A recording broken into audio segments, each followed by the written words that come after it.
Okay, we're going to go over the best build for magic users, the best build for those strength dex boys, and a random build that will melt Mohg in seconds. Then at the end, I'll show you a glitch that will defeat Mohg without you even having to fight him.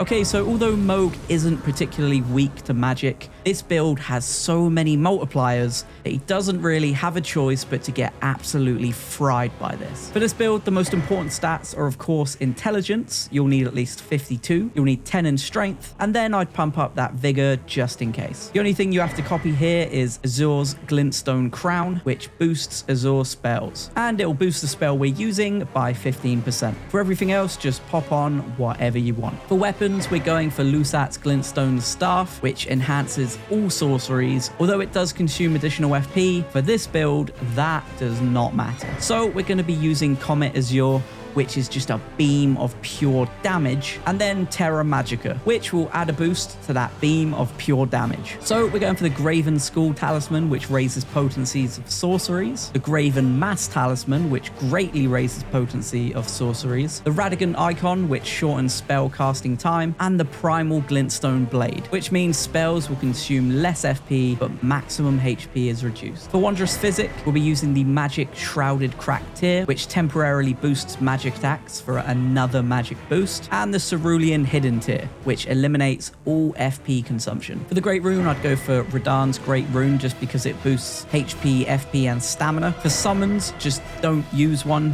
You will not have time to summon anything in for this. So I accidentally killed Mohg whilst getting the capture for this video, so I don't have a great clip of me doing this exact strategy, but I can show you on a gargoyle. So you'll want to cast Terra Magica, then drink your Wondrous Physic, then just blast Mohg with Comet Azur. Trust me, he will go down way quicker than this gargoyle does.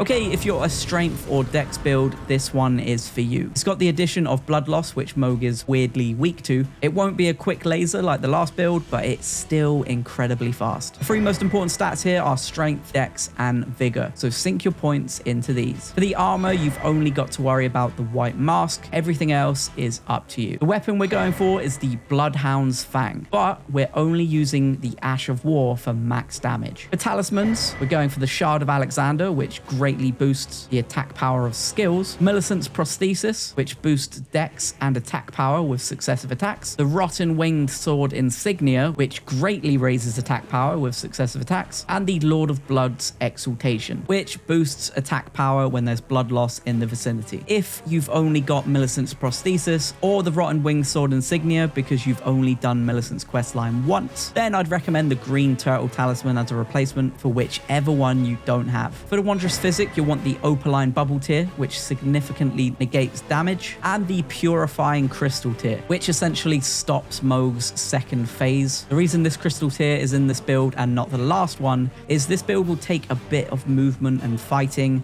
and isn't that instant win like the last build. So there is a good chance that Mohg will hit his second phase, even for a second or two before you defeat him. For the Great Rune, again, we're going for Radahn's Great Rune. For the summons, I would definitely summon in the Mimic tier for this fight. It will be a great distraction so you can land more hits on Mohg, and the Mimic will also be swinging the Bloodhound's Fang, which will help get that blood loss to accumulate faster. For the item, I'd bring Mohg's Shackle, as it's a huge help in finishing the fight quickly. The strategy for this build is to summon in your Mimic straight away and then drink your Wondrous Physic. From here, as soon as Mohg starts attacking your Mimic, get in close and use the Shackle. This will pin him down, and now you can just spam Bloodhound's Fang. Then the Shackle will have another 2 uses, but you probably won't need them. This build has crazy multipliers just like the magic build, but I imagine you'll melt Mohg even quicker with this one. So the stats for this one, you'll need strength, dex, and vigor, just like the last build. For the armor, you'll need the white mask, which boosts damage when there's blood loss in the vicinity, and you'll need the Raptor's black feather cloak, which boosts jump attacks. For your weapons, you'll need 2 scavenger curved swords. Now, I know you can only get one of these per playthrough, but don't worry. I have a Discord with just under 7,000 people in it who are all dropping items for each other, they're trading, glitching, and everything in between. I do actually have a spare Scavenger's Curved Sword, so if you're the first to join and ask for it, I will happily drop it for you. If not, I'm sure somebody in the Discord will be more than happy to help you out. Okay, for talismans, we're going for the Claw Talisman, which boosts jump attacks, Millicent's Prosthesis, which boosts dex and attack power with successive attacks, the Rotten Winged Sword Insignia, which greatly raises attack power with successive attacks, and the Lord of Blood's Exaltation, which boosts attack power when there's blood loss in the vicinity. Again, if you've only got Millicent's Prosthesis or the Rotten Winged Sword Insignia, because you've only done Millicent's questline once, then I'd recommend the Godskin Swaddling Cloth Talisman, because this will heal you with successive attacks. For Wondrous Physic, we've gone for the Opaline Bubble Tier, which significantly negates damage, and the Thorny Crack Tier, which makes consecutive attacks grow stronger. You won't need the Purifying Crystal Tier for this, because you will absolutely fry Mohg before he even gets a chance to hit his second phase. The Great Rune, again, we're going Radahn's Great Rune. For the Summon,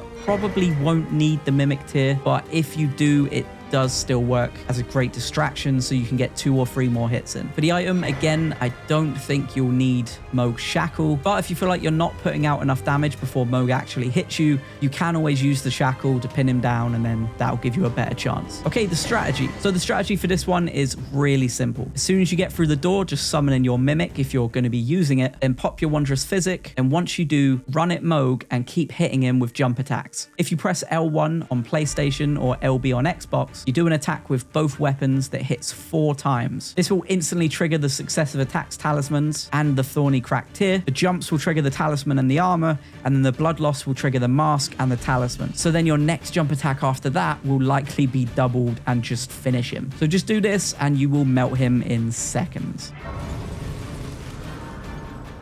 Okay, step 1. So before doing anything, you have to go to the Mohg boss room and head inside. Then when he starts walking towards you, quit out of the game to the main menu. And when you load straight back into the game, you should appear facing the boss door. Step 2. Okay, this means you've loaded Mohg into the world, so now you can obliterate him without even going near him. You can also jump up here just to double check if he's loaded in. Now you need to take the lift down and walk back to the midpoint site of grace. Don't fast travel or sit down at the site of grace, as you may despawn Mohg. Step 3.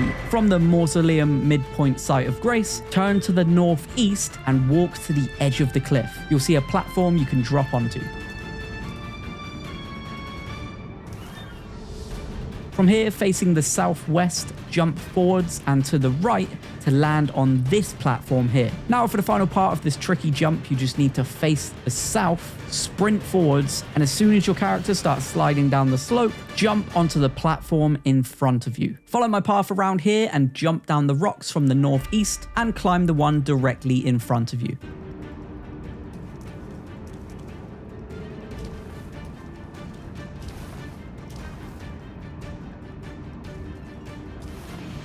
Now follow my path to the northeast until you reach the end.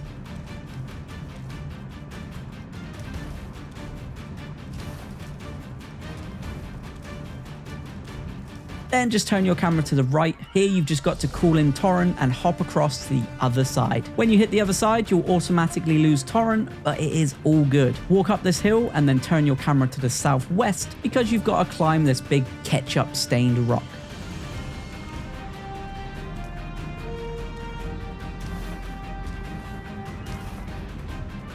Now follow my path to the southeast and eventually start heading east.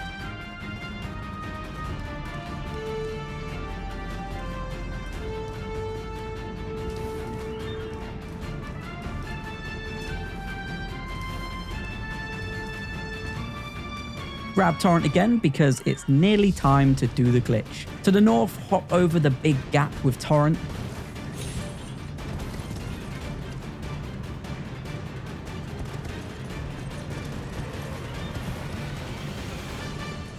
And then just down these cliffs to the north will be a gap. There are 2 gaps here, and I do get a little bit turned around at first, but just look at the one I head for and keep an eye on that compass.